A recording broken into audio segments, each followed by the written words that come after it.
Welcome to Multifamily Insights. I'm your host, John Casmon, and I want to thank you for joining us for another great episode.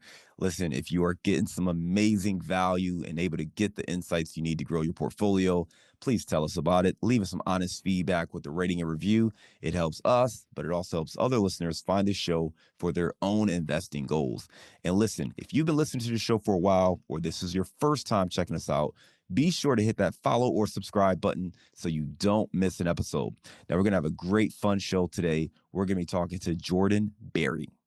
Now, Jordan Berry is a seasoned owner of multiple laundromats and a commercial real estate agent. Now, he embarked on a quest for comprehensive insights into the laundromat industry during his initial foray. However, he encountered a notable dearth of specific, actionable information, leading to significant missteps in his early acquisitions. Now, this experience, coupled with the challenges these oversights presented, catalyzed the inception of Laundromat Resource. Let's welcome to the show, Jordan Berry. Hey, man, thank you for having me on. Excited to be Yeah, here. absolutely, man. Great to have you on the show. I went over your bio at a very, very high level. Take 2 minutes and fill in some of those gaps. Yeah. Okay. So, a little bit, about me. I'm married, got 2 kids. I was a pastor for 15 Wow. years, pastor and youth pastor, 15 years. And when I was looking to make a change from doing that vocationally to something else, my wife and I were trying to figure out what to do. And I had this genius idea, which is kind of funny full circle moment that you happen to be in right now. But I had this genius idea. We lived in Southern California. I said, why don't we rent out our house here in Southern California? Let's take the money we have in the bank and go buy a condo on the beach in Hawaii. And, we had 2 young kids at the time, and, we could do, whatever, sell jewelry on the beach. Who cares? We're on the beach in Hawaii. And my wife said we could do that, or we could buy a laundromat. And so we ended up buying a laundromat instead of a house on the beach in Hawaii. However, just over a decade later today, I'm in Hawaii. So we do have that house across the street from the beach in Hawaii. And I was watching whales jump this morning. So I funny love little it, man. I love full it. Full circle circle story. moment. Yeah, Yeah. man. So you talked about, being in Southern California, you're working as a pastor, you recognized you wanted to make a little bit of a change and you wanted to move to Hawaii. Your wife Yeah. said, let's invest in laundromats. You ended up doing that, obviously came full circle. Now you are in Hawaii. Take me back to that moment, right? As you were deciding on making a change, one, what sparked the need to make a change, right? You were thinking about, selling seashells on the seashore. That's And, right. your wife was obviously thinking more business oriented with laundromats. What was the problem you were trying to solve in that moment? Yeah. So, at that time, with 2 young kids, we had just moved to Southern California from Northern California. We had 2 young kids.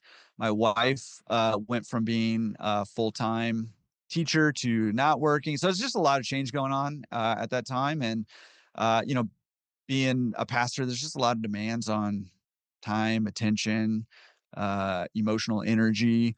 And so it's just, time to be there for the family. And so that's what sort of prompted the change. And the reason the laundromats came out is, so my wife's had a family friend who he worked a high tech job in the San Francisco Bay Area, and he was making good money, but working 70, 80 hours a week. And he ended up buying a laundromat that replaced his tech income, and he went down to working 5 to 10 hours a week. And we're like, that sounds great. Let's do that.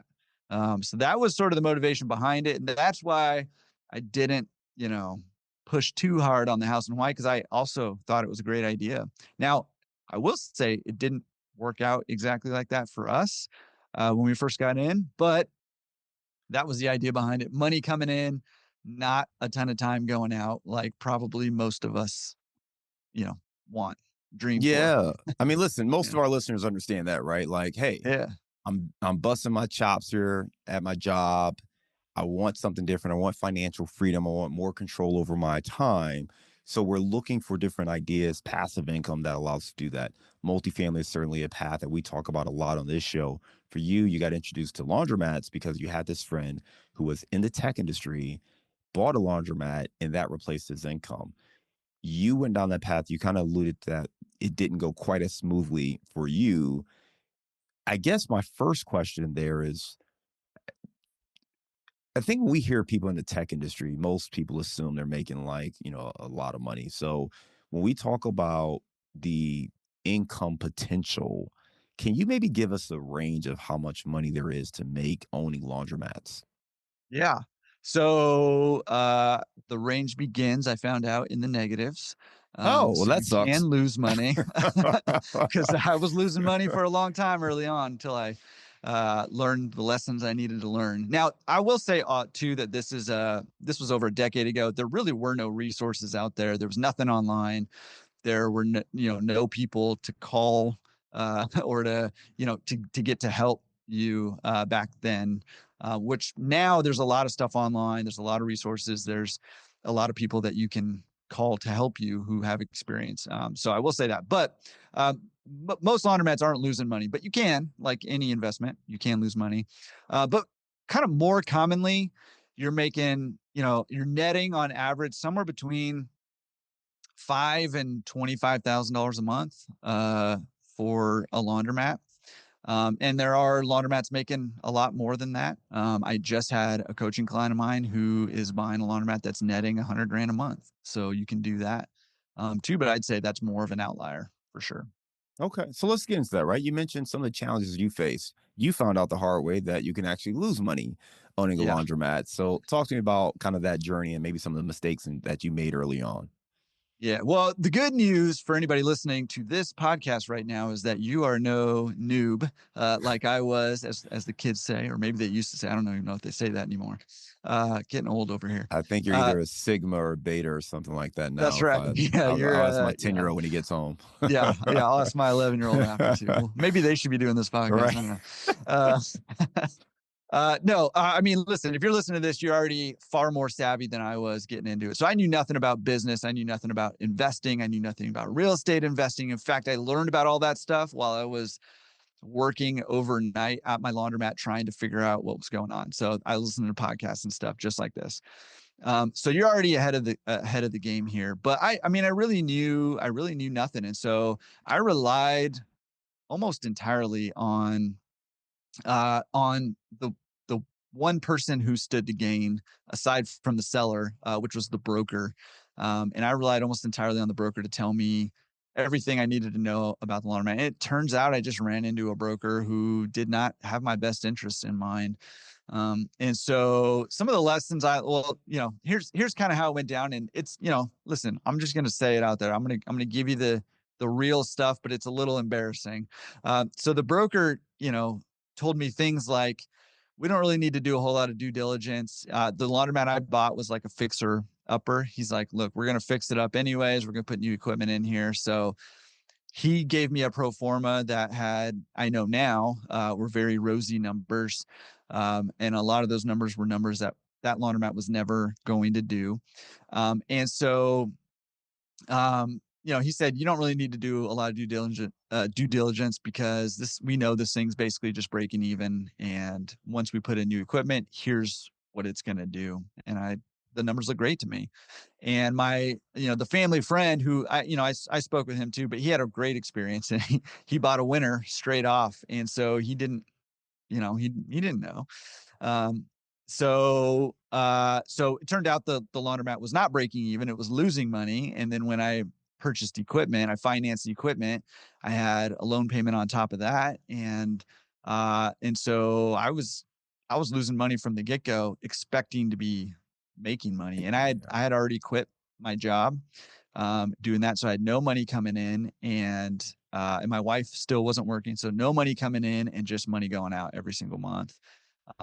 So that was rough. And I also bought in a rough area. And some laundromats are in rough areas and you can do very well actually in rough areas. But you've got to know what you're walking into, when you're walking into that situation. And I did not. So there's an adjustment period there trying to figure out how to navigate homeless people hanging out in my laundromat and, gangbangers, saying, this is our turf, right? Like some of that stuff, which is not common. The homeless thing, is, or unhoused, I think, unhoused people staying at the laundromat, is common. Gangbanger thing, not so common. But those are some of the things that I ran into. So I'm trying to navigate that while losing money and trying to figure out how to grow this business. And I had no idea what I was doing, and I had no one to reach out to help me. Yeah, I appreciate you sharing that, Jordan. Right, I heard three mistakes that you made. Right, the first was not doing proper due diligence. The Mhm. second was really having a bad pro forma or relying on the broker's pro forma, and then the Mhm. third was buying in a less than ideal location. It's not to say you couldn't overcome those challenges, but and this is very true for multifamily or any other investment, right? If you Yep. don't do Yep. proper due diligence, you're going to be exposed to have some issues. You had a bad pro forma that wasn't based on realities, and you picked in a location that was less than desirable, and you had to deal with the consequences or the challenges that come with that location. Talk to me about how you were able to turn the corner and actually, become a better investor in laundromats, and ultimately what led to you founding the Laundromat Resource. Yeah. So listen, it was it's an embarrassing amount of time for me to kind of figure things out, right? Because one of the things that happened was as I was losing money, I panicked, right? So I turtled up and I did the exact opposite thing of what I should have done, which is I stopped marketing the business because that just felt like more money going out. But the reality of it is like if you aren't doing anything to actively bring people in, you're not going to grow your business, right? So that was another lesson learned. It took me a while to learn that, but really, one of the other lessons I learned was it was much easier uh, to rehab the laundromat itself than it was to rehab the reputation of the laundromat. And if I had to go back and do it all over again, I would have been much more aggressive in marketing the rehabbed laundromat and the reputation of that laundromat, and shaping it a little more intentionally. Because really, my quote unquote key to getting out of that situation that I got myself into was just providing a good, clean, safe environment for a long time and relying on word of mouth, which word of mouth is great, but it can be slow. And so it took a couple years for that business to dig itself out of the red and get to break even and then beyond, from there. So there was no glamour there. It was just brute forcing it basically, there. Now, I do think there's a lot of things I could have done differently. Now I know that. But that was the reality of how that happened. So with that, I learned all these lessons and I, eventually started meeting other people who were interested in getting in the business and they were asking me questions. And I was like, you know what? Like nobody should ever get into this business the way that I got into the business. Like I'll just tell you the things that I did wrong so that you don't make those mistakes.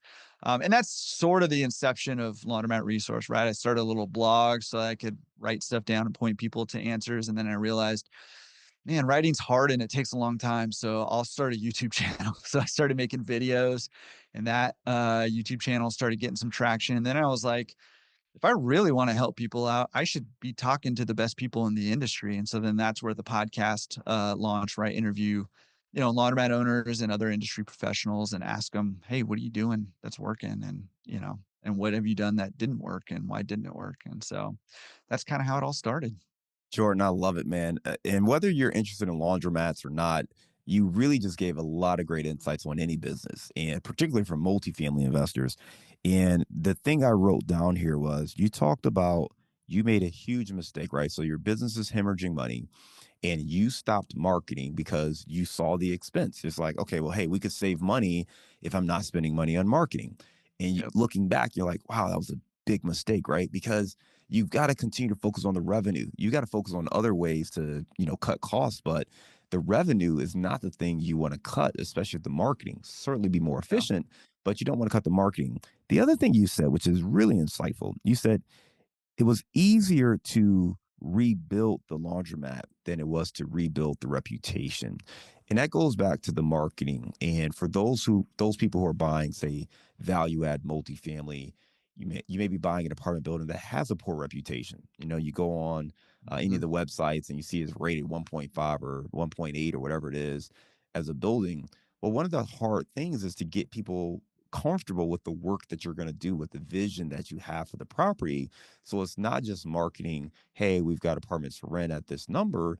It's really fixing the reputation and being very intentional about rebranding and repositioning and rebuilding that reputation. So I thought that was really insightful. So I want to spend a little bit more time because I didn't want people to lose that.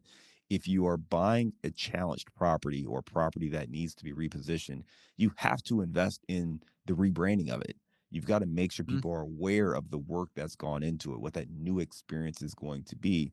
It's critical to change the view of that building or that business if you are looking to reposition something. The last thing you said was, you wanted to make sure that you were creating an environment that was clean, safe for those users when they come in. They knew it was a great place to come in and work, and it took you time to get there, but over time, you obviously changed the reputation of that place through that experience. You wanted to teach other people how to do it, starting with some blog posts, then kind of converting to videos, and then ultimately into podcasts. Talk to me about the Laundromat Resource. What exactly is it, and what kind of content and information can folks get when they check it out? Yeah. So it's listen, it's an education community platform. And I mean, really there's a ton of free stuff on there. Like you can learn, what I love about the internet now that wasn't true when I bought it is that information is everywhere and information is free, and more so now than ever with all the AI coming out and being able to interact with it in that way. So lots of really great content on there. There's a free course on there on how to get started. It's 3 lessons. You can take it as many times as you want for free, and it's really great information. And it's based off of my experience, the experience of the 180 people who've now been on my podcast and other owners that I've spoken with, and the more than 1,000 consulting calls that I've done. So I've really put a lot in there, and all along the way, I've been collecting questions, and that little course answers most of those questions. So that's on there. And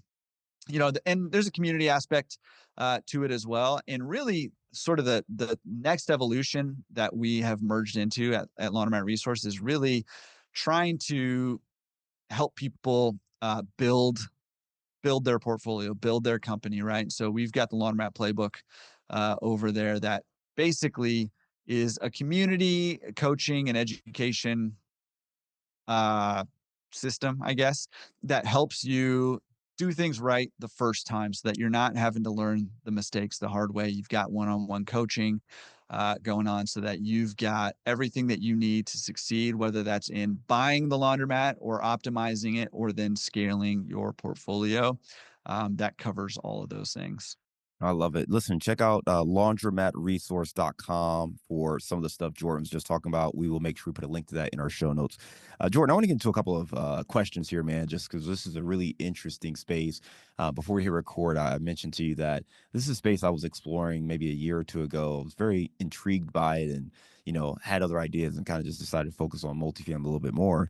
But one thing that I wanted to understand for our listeners is like, what are some common mistakes that you see people make when it comes to investing in laundromats? Yeah. So, I mean, right off the bat is, again, because you're listening to this podcast, you've got an edge, right? There's a lot about real estate investing that translates to buying a business like laundromat, right? However, there's also nuances. And one of the nuances of buying a laundromat is that they're cash businesses, right? And there's pros and cons to that, but one of the cons to that is that it can make it difficult to really know how much money is coming into a laundromat. And there's a lot of ways that you can go wrong trying to do that due diligence. And so that's one mistake that I see people making is not doing proper due diligence. And if similar to multifamily, right? Like if you get the net income wrong, you're using, whatever the cap rate is, it can be a pretty significant difference in value. And while, laundromats we value based on a multiple, but it's just the inverse of the cap rate, right? So um when you value a laundromat, if you get that net income wrong, you can easily, essentially erode your equity and erode your net worth by 50,000 or, more than that, depending on uh, if something goes wrong, right? Just by valuing it incorrectly and paying too much for it. So that's definitely one way that people can go wrong with laundromats, and it's a pretty common way because it can be a little tricky. But like I said, fortunately now there's a lot of resources, both in education on whatever sort of medium that you like, but also people, coaches, consultants, things like that, that can help you do that due diligence as well. Which I would encourage you. Like if you're going to spend hundreds of thousands or millions of dollars on a business, you should just have somebody who knows what they're doing, whether that's multifamily businesses, whatever you're buying. Don't go it alone, especially on your first one. Makes so much sense, right? It seems, maybe obvious in hindsight, but I think sometimes people just forget, listen, if you're going to make an investment, surround yourself with the right people who have experience, right? Yeah. And what happens is too, and I love your story because you had this friend who had great success off of, I'm assuming just one laundromat that he Yeah. acquired, was able to Yeah. replace his income. So you're like, okay, I'm gonna call my buddy and hey, what do you think about this? And he's like, yeah, it looks good. But he actually didn't have enough experience in the space to truly point out maybe some of those pitfalls or things to watch out for. But you felt like you got that gut check, so you were off to the races. And then you obviously encountered these mistakes. And so many people, they jump into investing with, again, a gut check from somebody they know, like, and trust, but maybe not a real coach or someone who has a lot of experience in the space, and you make, what could be tens of thousands of dollars of mistakes or maybe hundreds of thousands of dollars of mistakes, hopefully not millions, but you make these massive, costly mistakes because you didn't bring the right people on your team. So it is just so critical if you're going to make these huge investments, surround yourself with the right people, join the right communities, get the right education, have the partners, have the coaches, have the mentors who can look over your shoulder and help save you money here. You talked a little bit about the big mistake being just understanding the income. It is a cash business, can be challenging to figure out how much cash a laundromat is actually producing. So definitely make sure you understand that, learn more about those processes. When it comes to the acquisition side, how does one even get into this business? I know you worked with a broker, but like, is there a website for laundromats or like, how do you go about acquiring a laundromat? Yeah, there's a couple different ways. So, number one, I mean, you can build one from scratch, right? Like we've got a team that helps people find locations, build them from scratch. There's pros and cons to building from scratch, but that's definitely one way that you can get in. And this is what I would refer to it as like a mature industry. Like there's laundromats, pretty much most places there needs to be laundromats. However, it's still a very mom and pop industry right now, and there's a lot of mismanaged and poorly run and laundromats that haven't been reinvested in at all. And I mean, that's sort of the reputation of the industry. Like most people listening, if they think laundromats, they're thinking of something dark and dingy and dirty, and that is rapidly changing. Thankfully, I think that's a huge win for this industry, and there's a lot of more sophisticated investors coming in who are doing that right. But yeah, that's definitely something that is changing right now. So you can build them from scratch. You can. There are sites on LoopNet or Biz Buy Sell. There's a few sites like that where you can find laundromats for sale. You know, I know the reputation of LoopNet is that's where deals go to die. A lot of these websites, it's similar for laundromats. Not to say that you can't find deals there because you definitely can. But what I encourage people to do, the three things that are really working today in today's market in finding laundromats, are if you're not building your own, is number one is calling brokers, right? So that's business brokers. If you're in a big market, you might have laundromat specific brokers, but getting on their buyers list, letting them know this is what I'm looking for. This is the area I'm looking, et cetera, et cetera. Number two is doing direct mail campaigns directly to sellers. And actually, there's a letter that you can download on Laundromat Resource. It's the templates, the one that I actually use and all my coaching clients use, converts pretty well typically. But direct mail, and then number 3 would be like door knocking, right? Like going to the laundromats and trying to catch owners there, and talking to them. Which, Yeah. it can be tricky to do because one of the perks of laundromats is that you don't have to be there all the time if you own it. So, Yeah. But a lot of similarities to real estate, right? So working with brokers, going direct mail, and door knocking are three that you recommend. Obviously, you could go online to different websites. So mhm, that's kind of a fourth option here. And then last, you can obviously build from scratch as well. When we think of these costs, I think with folks who invest in real estate, $1 million property, typically you got to put somewhere between 10 on the low end, typically 20% to 30% down, at least, for you've got a budget for that for your expenses and whatnot, right? So mhm. typically $1 million property, you're bringing about maybe 30% of the capital to the table. What does that look like in the laundromat space? If you're looking to buy a laundromat that's worth, say, $1 million, like how much of that do I actually need to bring to the table or have in cash? I think it's gonna be pretty similar. You're probably in the 30 to 40%, range, kinda depending on all the different variables, but 30% is not unreasonable. 35% is not unreasonable, for a business like a laundromat, which, obviously, uh, it's not as attractive, depending on, I guess, how you feel about leverage, not as attractive as like 10% down, but it's still pretty good. And also, I'll just throw in because I know this is like the golden goose in real estate. I also invest in real estate. By the way, I love real estate investing. But seller financing tends to be much more common in acquiring laundromats than it is even in real estate. At least getting partial seller financing. However, I will say that is a little bit of a double-edged sword because obviously, getting seller financing or partial seller financing can be very attractive. But I'll say the reason for it being more common is typically, and I sort of half joke that laundromat owners tend to be either really bad at keeping the books or really good at keeping the books, like maybe so good we've got more than one of them. And obviously like banks don't like that if they don't know how much money is coming in and going out. And so sometimes if you want to sell, you've got to offer seller financing on it. So, and sometimes it just makes sense to do that as a seller Yeah. too, to offer the seller financing. That makes sense, right? On the seller financing side. And you mentioned banks. Like, does this kind of business qualify for SBA loans, or you get more of a traditional bank loan? Like, what does that look like? Yeah, you can get SBA loans for laundromat acquisitions. Now, not every laundromat's going to qualify for it. In fact, probably more won't qualify than will qualify. But I will also say that if you're in that $1 million plus range, you're maybe more likely to qualify for it. And if you're doing a build out, you're more likely, and especially if you're doing a build out and you're acquiring the property, which, by the way, I think is a superpower in terms of building your wealth, is getting the real estate with the laundromat. I So love it. yeah, you can do that. There's also laundromat specific lenders too that'll lend specifically on laundromats.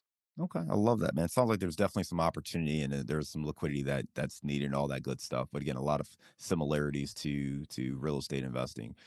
Who is this for and who is this not for? Because when we think about real estate and we talk about passive income and things like that, who how do you know if owning a laundromat is right for you? That's a great question. So can I start with who is it not for? Sure. Uh, Yep. I think if you're looking to do nothing, if you're looking for like passive, it's probably not for you. And the way I look at it, this laundromat gets, or this industry gets, promoted as an easy business, boring business, that kind of thing. But listen, in laundromats, you're dealing with a lot of people and a lot of problem and a lot of equipment. And what I say is like, look, whenever you have people and equipment, you're going to have problems. And, laundromats, you got a lot of both, right? So there are problems that come up. It is a business, right? And, we should be treating our real estate investments as businesses also. But there are property managers. There are some laundromat managers. If you're in a big market, you might be able to find one, but it's much less common.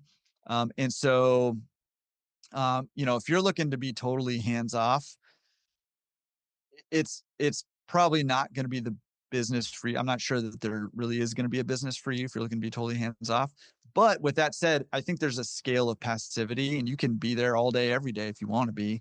And some owners do that. So you can be fully involved, but you can also lean it pretty heavily towards being relatively passive by utilizing technology. And we're getting more technology than ever before right now, which has been pretty exciting for us finally, because it was pretty much the same for decades.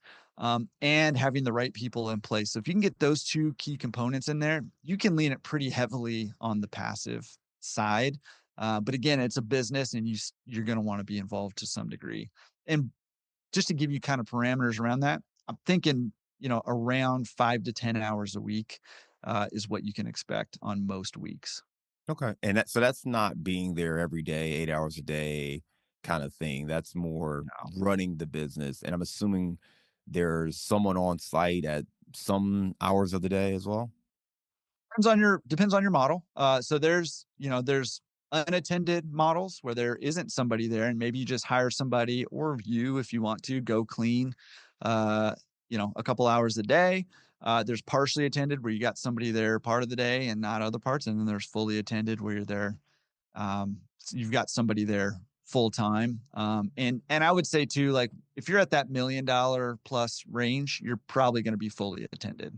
Makes sense. Makes sense. Yeah. Jordan, lots of great information. Obviously, we could keep going and uncover a lot more, but that's why you've created the Laundromat Resource. So again, I will ask our listeners, if you want to learn more, go to laundromatresource.com and check out some of the great content that is available there. Right now, we're going to transition and go Can to I, our real round. quick, can I Sure. give you one more tidbit? Yeah, Just one please. more. I mean, listen, I feel like if I don't mention this, I'm not going to entice you specific. Like my goal is to entice you. So one of the perks about buying a laundromat is the returns you can get, right? This is a cash flow business, and it also has really great tax benefits as well.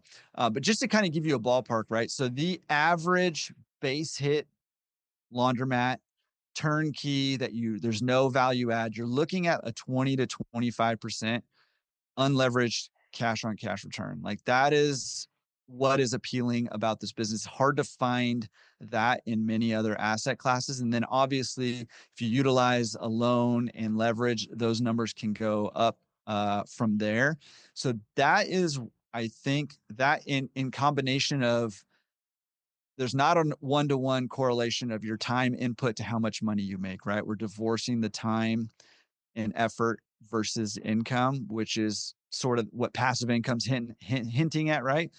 Those two things in combination, I think, make this asset class pretty attractive for a lot of people. And I think that's why a lot of more sophisticated investors are coming in, and there's a lot more money coming into this industry right now. So I love it. I wanted to say appreciate you that. sharing. Now we No, can roll I'm into it. glad. I Yeah. should have asked that question. So when you gave me the range earlier, you said you could actually lose money. I was like, oh, Yeah. okay. Yeah. So Yeah. yes, we should highlight the positives a little bit more. Jordan, that's great stuff. And obviously, again, if you want to learn more, check it out at Laundromat Resource. We're going to go to a round of insight. They say you're the average of the 5 people you spend the most time with. So if you want to grow as a multifamily investor, you have to spend more time with other multifamily investors. And an easy way to do that is to join our apartment investing mastermind group today. Just go to casmoncapital.com and click on the mastermind button. Now, as a part of this group, you'll get access to expert trainings, group coaching calls, industry news and updates, as well as all of our webinars and workshops, including our 3-hour workshop on raising capital. Again, if you want to be around other multifamily investors that can help you scale your portfolio today and grow your network, make sure you're a part of the Apartment Investing Mastermind. Just go to casmoncapital.com and click on the mastermind button today. Give me a failure or an apparent failure that sets you up for later success. Yeah. I mean, listen, my first laundromat was that in, a nutshell, where I mean, literally I probably lost 6 figures early on there. But it set me up for success on other laundromat deals that I've done. And obviously I get to help a lot of other people as well. So, yeah. Give me a digital or mobile resource you recommend for our listeners. Man, so many good ones. So if you're multifamily investors, I mean, I've been using ChatGPT a lot. that's been the resource I've been kind of going to, and tools that are utilizing ChatGPT's different AI tools. I've been playing around a lot with those for analysis, and for ideation, stuff like that. All right. Give me the book you've recommended or gifted the most in the last year. Oh, there's a lot of books, but I will say 10x is easier than 2x has been pretty impactful lately to me, just in my frame of thought. And I think I mean, yeah, 10x is easier than 2x. What's a daily habit that helps you stay focused on your goals? Uh, Planning out my days, the day before is probably what helps keep me focused. I use a Remarkable tablet and a Google Calendar, and I reference those pretty much all throughout the day to know where I'm supposed to be and when and what Give I'm me supposed to your be doing. number one insight for investing in laundromats. Uh, don't go it alone. Your first time around, like, if you're going to invest a bunch of money, if you're going to invest a bunch of money in multifamily, you call John, right? You got to call John. If you're going to invest a lot of money in laundromat or any other business, find somebody who's an expert, who's, not just done one or two, but has looked at lots and can really help you figure out where the red flags are, what the landmines to avoid are, and what the right things to do are, so that you're going to be set up for success. I love it. Great points, Jordan. Hey, let's go in a different direction. I know you recently moved to Hawaii. Before that, you were in Southern California. Give me your favorite place to grab a bite to eat. Oh man, I feel like you just set me up to disappoint everybody, because if I'm gonna be honest, probably my favorite place to go eat is Wiener Schnitzel. Okay. So Okay. that's if I have a birthday dinner, like, we're probably gonna go there. There you go. Yes. I love it. Jordan, man, great Uh, stuff. I really enjoyed our conversation, listening to you and share your story from being in Southern Cal, wanting to do something different, just going through that life change and deciding the laundromat was a great first investment, struggling on that first investment and being transparent about some of the challenges that you face, but also teaching us some things that I think are true for not just laundromats, but any business. When you're going through it, you can make key mistakes like not doing proper due diligence, not having a good pro forma, and then maybe buying in the wrong location, but also understanding what it takes to overcome those mistakes and challenges. And then talking about the laundromat resource and how much money you can make in this industry, some of the best practices to find deals and vet opportunities, and ultimately become a laundromat investor. Again, for folks that want to learn more, go to laundromatresource.com. Jordan, thanks again for being a great guest and coming on Multifamily Insights. We look forward to staying in touch with you, and I hope you have a great day.